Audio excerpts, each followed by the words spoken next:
Day 4 हमारा जो है वो रिव्यू डे है, उस पर हम डिफरेंट एक्टिविटी करवाएंगे। यहाँ आपको साइड पर एक्टिविटी लिखी हुई नजर आ रही है।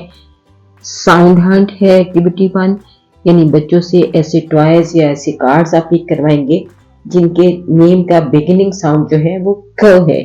तो आप बच्चों को बोलेंगे कि मैं जो भी क का साउंड बोलूंगी तो आप रूम में से या बास्केट में से कहीं से भी आप वो पिक्चर निकाल कर लाएंगे जिसके बिगिनिंग साउंड क है।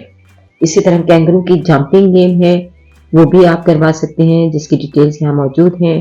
किटन सॉर्टिंग गेम है एक्टिविटी 3, और एक्टिविटी 4 जो है वो है वोकैबुलरी बास्केट ऑफ के। एक ऐसी बास्केट आप लीजिए जिसमें आप के से मुतालिक जो आपका वोकैबुलरी है, जैसे की है, कीज है, कैंगरू है, कैटल है, किटन है, इनको टॉयज की सूरत में या छोटे छोटे प्लास्टिक टॉयज मिलते हैं वो आप डाल सकते हैं। तो इसके अलावा कुछ ऐसे ऑब्जेक्ट्स भी डालिए जिनकी बिगिनिंग साउंड क ना हो, और बच्चों से कहें कि वो वोकैबुलरी बास्केट में से सिर्फ वो टॉयज चूज करें जिसके बिगिनिंग साउंड क है।